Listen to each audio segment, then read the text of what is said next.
Reese. Okay, I'm back. I'll be reading some more from The Deep End of the Ocean.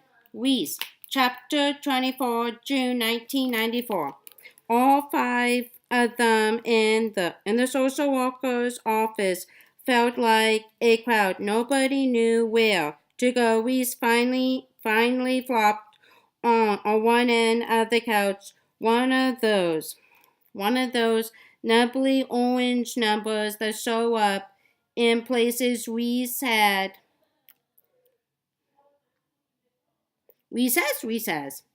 had frequented public bucks places like school, social workers' offices.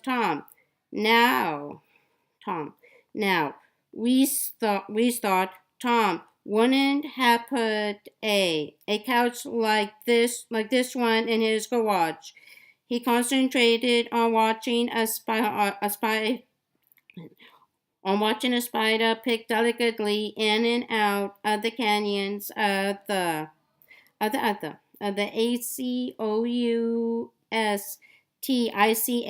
tile. The murmur of his parents' voices blended with the social worker's drone until, if he tried, Reese could pretend he could hear a fly buzzing, running from the spider through miles of tiles. He swung his feet down and stood up. The kid was staring out the window with his back to Beth and Pat. Certain adjustments, said the social worker, looking up, startled at Reese. His parents were staring at him. Dad, looking particularly annoyed, but the social worker was prepared to go right on. Apparently, even if we stood on his head and peed on the floor, we have a list of agencies here, and you can choose to access. Can I go outside? Reese asked them and thought, damn, I sound like mommy's little boy. I'm going outside. It's getting hot in here. I can open a window, the social worker suggested thinly. It's all right, said Pat. There's no real reason that they. Of course not, said the social worker. Wanna go? Reese asked the kid, who blinked as if he wasn't sure he got the dialect. Wanna go outside? The kid shrugged. Reese opened the door.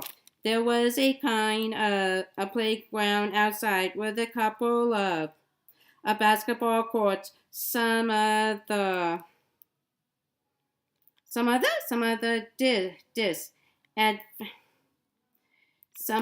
disadvantaged steps were swinging on the swings or kicking around an old tetherball still on its string. Wonder what they are in for, we thought, holding the door open for the kid who passed through quickly, head down, fist jammed in his jeans pockets.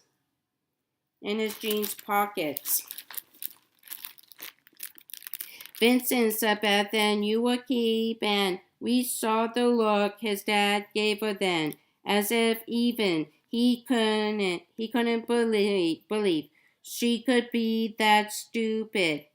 But it was already almost out. Reese knew what she was going to say. He shrugged and let the door bang shut behind them. It was colder outside than it looked, especially for late spring. The kid was wearing just a flannel. Reese was glad he had his leather. He shrugged it up onto his shoulders, as always, feeling the momentary surge of joy it gave him. It moved like another tougher skin. He took out a butt, examined the angle of the view from the window. He could see his dad, but his dad had but his dad had his back to him, not worth it. So he said to the kid, carefully replacing his cigarette and folding the pack.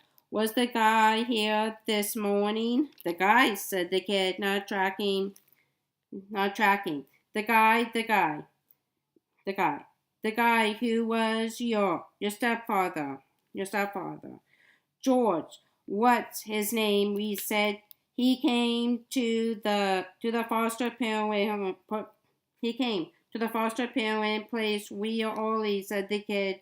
He didn't want to come here. So how does it feel to be a celebrity, Ben? We says mug on the front page. Major miracle on MENARD Street. The street. The kid gave Reese another measuring look. He thinks I really want to know, Reese thought. What a depth. Actually, it's kind of sickening, said the kid. I mean, all these days, the past 2 weeks, the psychologist is saying. So you must be having a lot of feelings about all this. How can you have feelings about something you didn't even know was going on? What's going on? Is this like your permanent counselor now? Permanent? They walked over onto the concrete, and Reese propped his foot on one of the baby's swings. Take a clue here, Ben, he said. You have now entered the counseling zone. This is the champion mental health consumer family. You will be living with here. My mom and dad off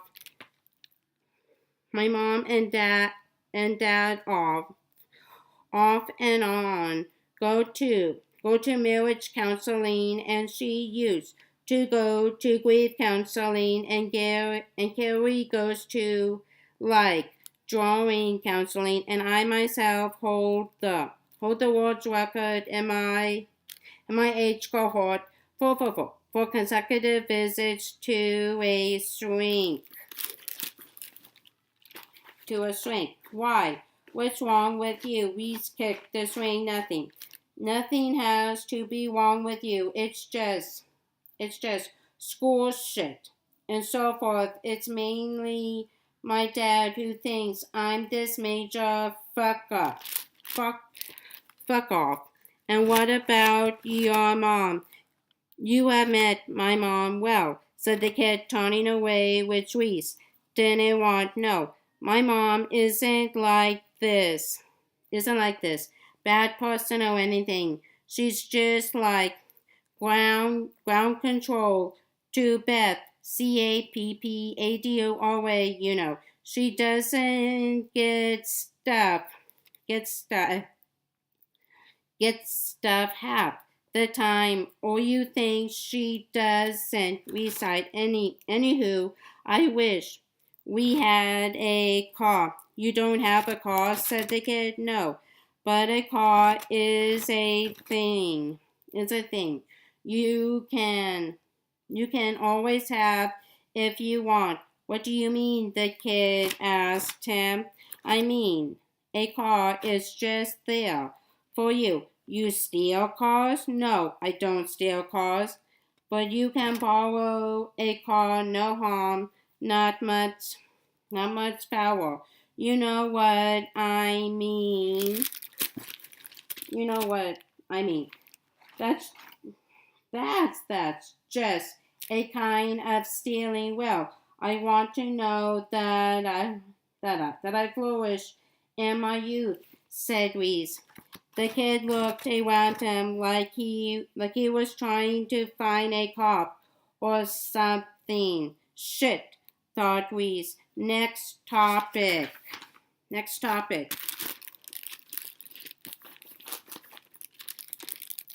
So what do you do? He asked the kid. Do. I don't do anything, said the kid. I mean, like, what do you do? The kid's gray eyes widened then, and Reese, staring at him, almost lost his train of thought. The kid looked. I play ball. B-ball? The kid nodded and walked over onto one of the scaled concrete courts with two black balls, signature balls, knotted together under a bush. The other deaths kept kicking the tether ball, shuffling away from Reese's approach like herd animals. You any good? Reese called, going after one of the balls. I play City League, said the kid. Traveling squad, first string, traveling squad, cooed, Reese. Oh, my goodness, look, I'm in 6th grade. The other kids are in ninth, okay? It's the height. Thought, where? The where? You got that, whatever. Wanna shoot some? Play horse, the kid shrugged. His hands were big. Reese watched him spin and fondle the ball like it was a pet before he dribbled. Then Willie's drop. The kid had seriously big hands, and Reese looked down, feet to match. They took positions pretty far back. After all, we thought, he's first string traveling squad. He watched the kids shoot. Look like an old Olympic basketball video square up with the follow through down the wrist to a fingertip flip. Good little kitty, thought Reese. Plays by the book. Size didn't matter much. The kid was as heavy as Reese was, and all but an inch as tall. Reese took a step back. One arm did nothing but net. He said. The kid stepped back, took the ball, and matched it. No problem. Free throw line series and bricked one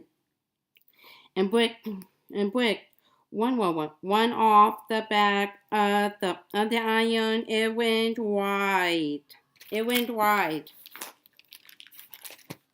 My turn, said the kid happily. He stood up in that old-fashioned way, and we saw his face change. He had one of the others faces that told you he was only doing what he was doing, not revising the names of people on his permanent shit list or anything else.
Or anything else.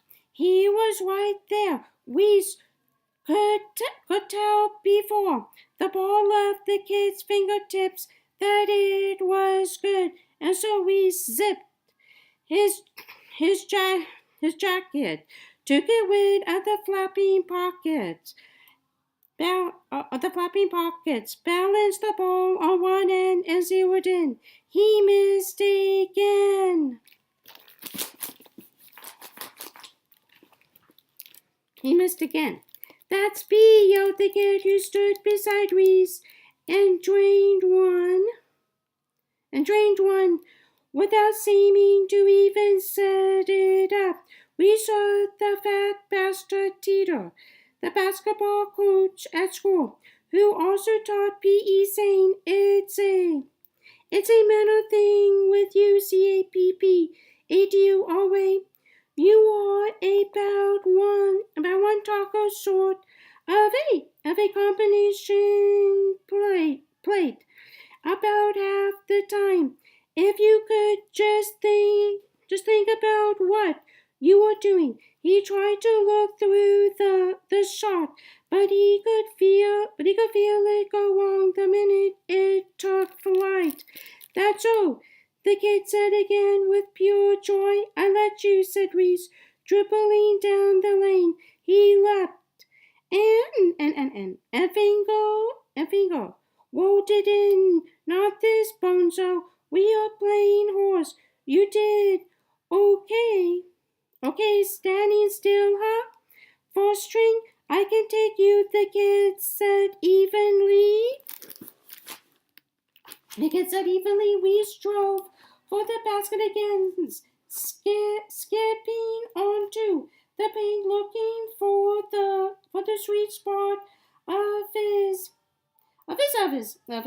driveway nights. Boom. Okay, buddy, ready to go downtown? The kid was confused. What are the rules? I don't play in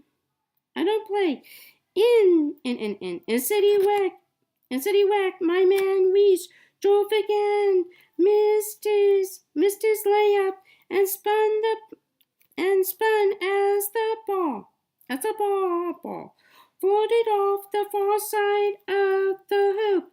Is this make it, take it, or what? Your ball, rookie, said Reese. He didn't have to name the game.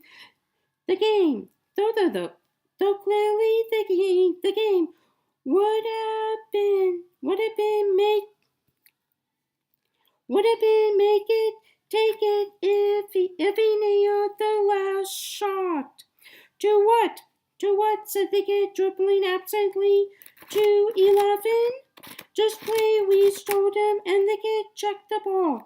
Then made as if to dribble left, but instead dropped wide 3 steps and set up for a shot off the board. Counted, he cried, and tossed the ball to Reese, murmuring, check. Reese ignored him and lined up at the top of the key. The kid seemed to be measuring him, wondering how to slide, avoiding Reese's eyes. Then Reese cut wide, leading with his dominant hand and bouncing the ball slightly too high. Reese thought he could anticipate the kid, so he kept on coming. He knocked the ball off the kid's thigh. We covered it at the top of The kid shot and missed with the ball bouncing off the rim. But we slipped for the ball, got his balance, and tripped in easily over the kid's extended arm. Who are you? We asked him, then dribbling, panting. I'm quiet here. I'm Pippin. Okay.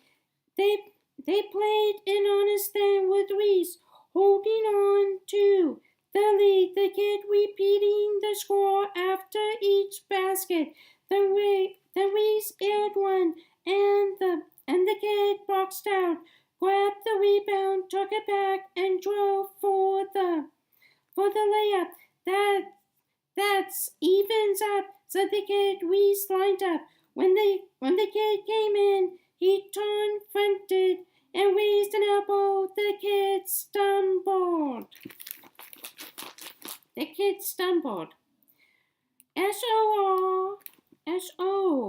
S-O-R-R-E-E, we said, grabbing the ball. You fouled, said the kid. This ain't the YWCA, Ben, we said.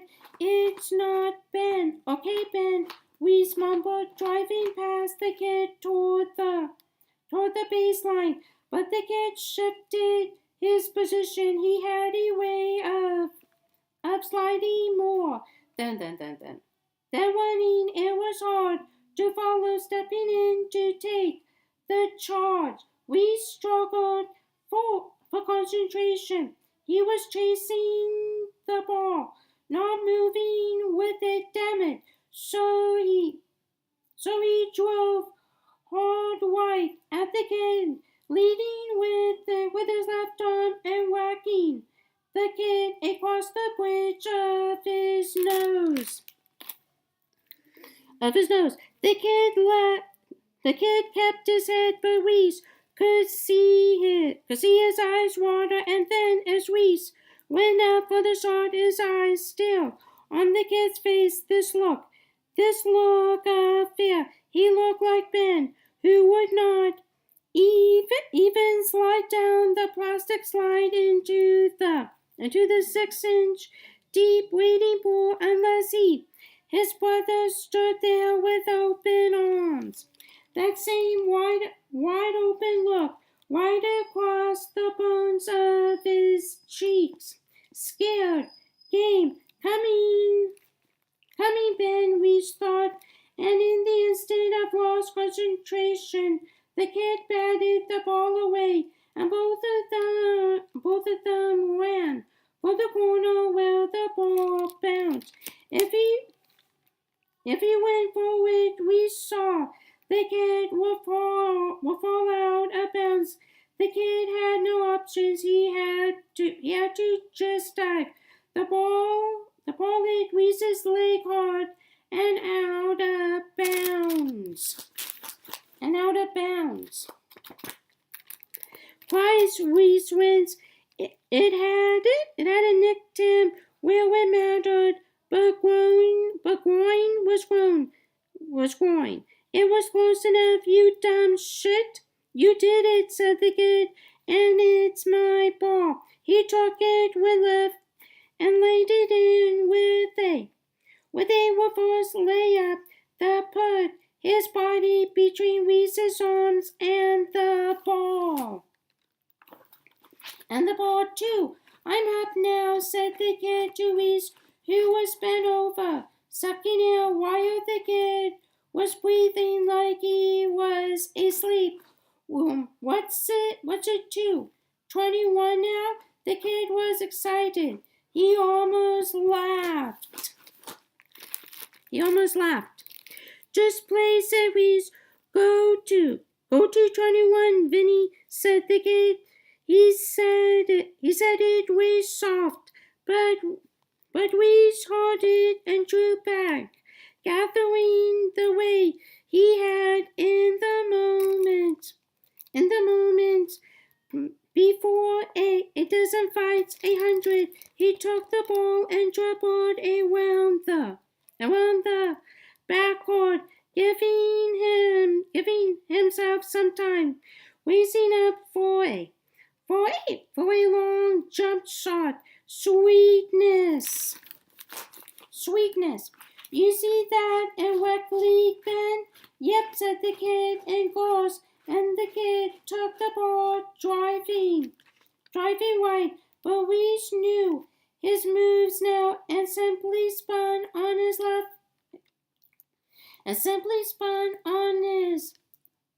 heel left and stepped in with both arms. The kid was caught under the chin and went down off the court and into the trampled dirt. His legs doubled under him, his lip bloody.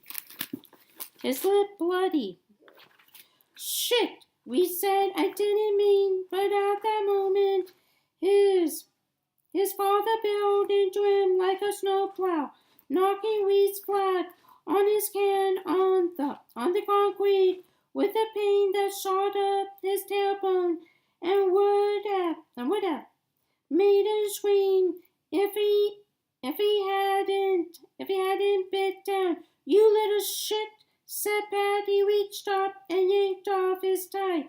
You bully. Jesus Christ, Dad, we said, struggling to stand. I'm all right, said the kid.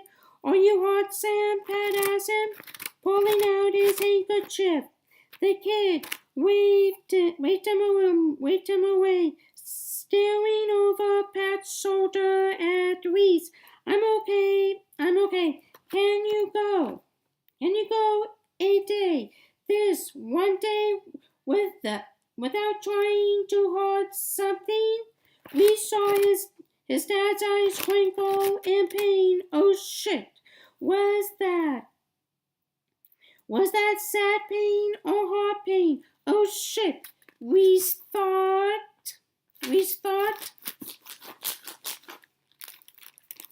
Beth came out of the growing shadows under the overhang of the country building. What happened? She asked. What happened to him? We were playing ball, is all Reese muttered. It's okay, Sam said desperately, but Beth gave Reese the look she gave him once a year, like she was really seeing him or something. Before she reached out to touch Sam's arm, she ran her hands over him as if she was patting him down for weapons. Nothing broken, she said in a little mental voice, but I'm just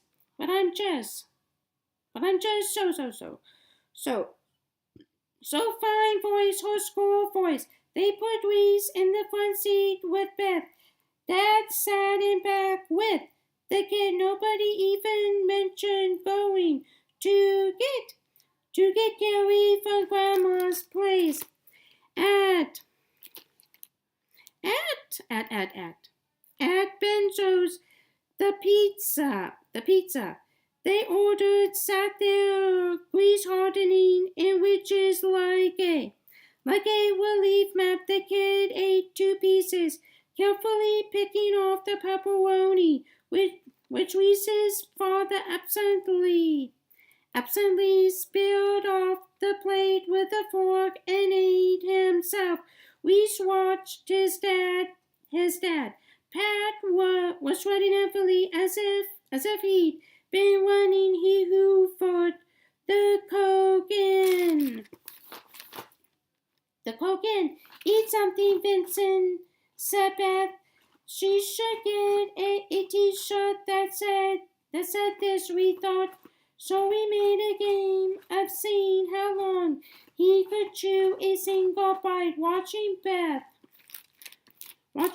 watch him. Her mouth moving in SYNCHRO. If Reese made a monkey face, would his mother do it too? The thought made him grin. The kid looked up then and asked, Can I have some milk? As his father waited for the waiter, Reese asked, "You drink milk with pizza?" With pizza? They all stared at him as if he told the kid to go fuck a tree. Reese got up and went into the garden where he messed with his hair and washed his face. He was drying off when Pat stuck his head in and said, "Let's go. Let's go. Let's go." DVORAK, thought Reese lying back on his bed, his lumpy good bed. They bought a new one for young Sam. Didn't even attempt to take this one back. The LARGO from the new word, excellent choice for his light case of jits. He cranked it up, wondering if he could elevate soundlessly, simply from the vibrations out of the headphones. When he got up to get a glass of water and to change to his oldest metallic CD, he heard Beth down the hall in the kids' room. "Do you want a light?" she asked. No, I don't sleep with the lights," said the kid. "This must feel very strange to you." The kid didn't answer. "You want a blanket? Wow, Mom," thought Reese. "It's only frigging May." Right through the bathroom wall. When he went in, Reese could feel Beth touching the kid. She couldn't keep her hands off him, though he noticed every time they saw Sam in the last week, she always drew back before she touched, as if the kid was hot.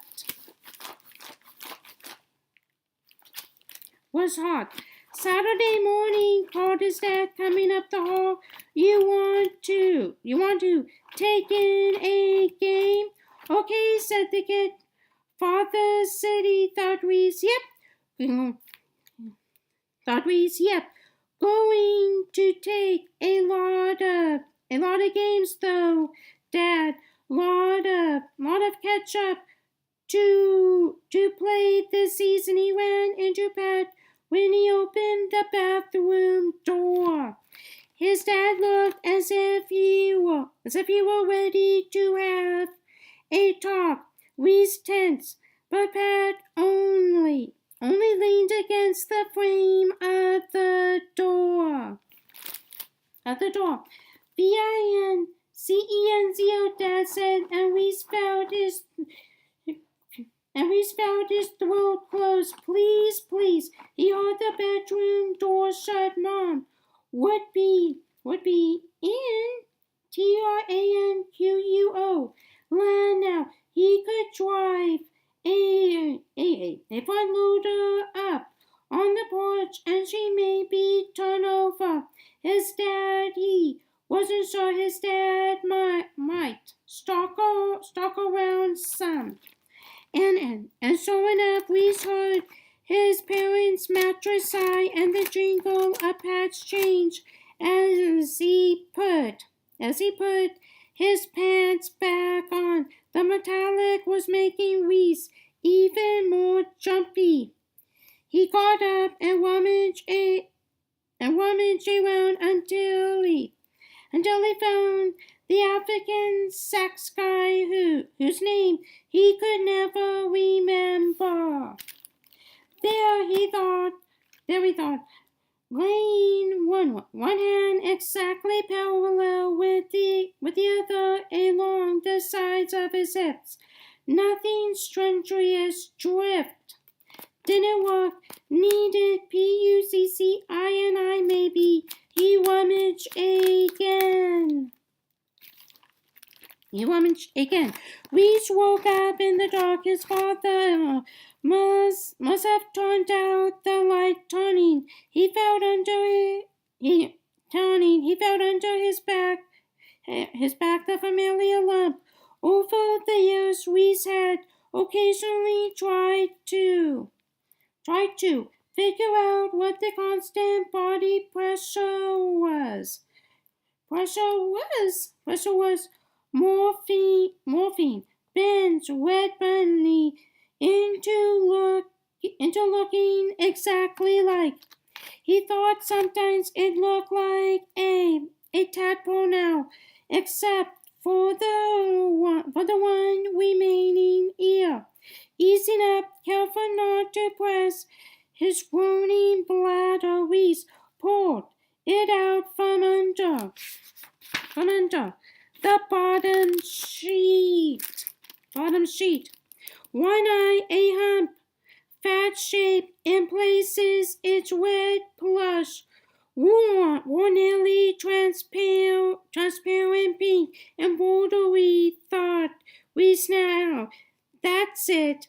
IGOR, the EMBRYO.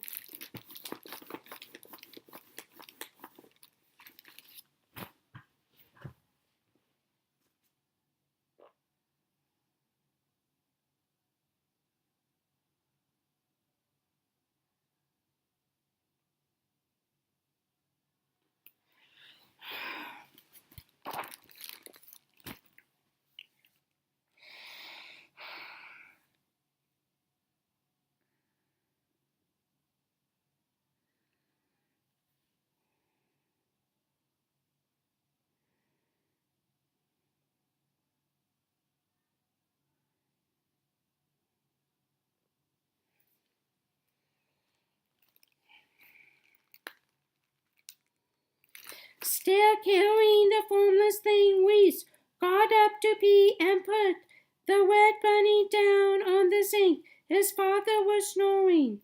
The strangled choke that drove Reese nuts, the one that made him breathe along with Pat until sleep drove him under. It was after he shut off the water that he heard the sound. Carrie? But Carrie was at Grandma Rosie's. Reese walked down the hall, keeping close to the wall, and Toad opened the door where the kid Sam slept. He was asleep, or at least his eyes were shut. Reese stepped closer. Sam was lying on his back with his arms thrown out, sleeping that. Kid, sleep, will you?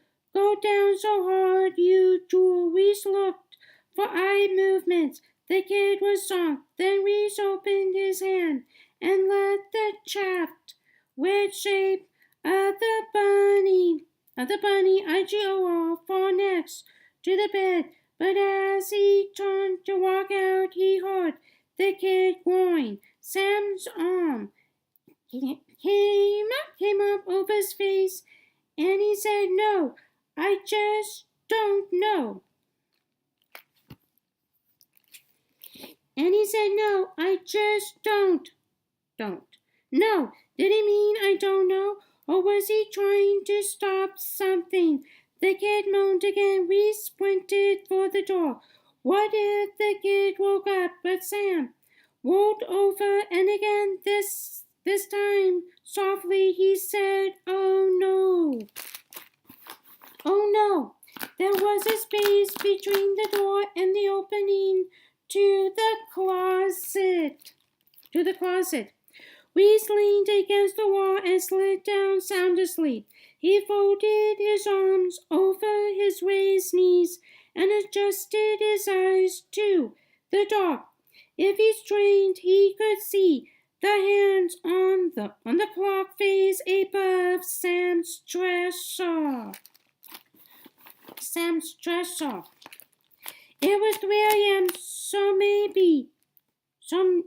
maybe 3 hours.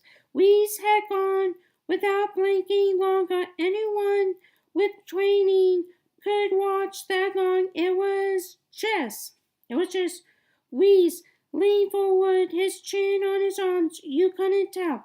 But then the kid tossed once again the upper part of his body, shifting into a shaft of light from the street lamp on the corner there. Reese relaxed. He could see his face. His face. Okay, that's all for now. Bye-bye.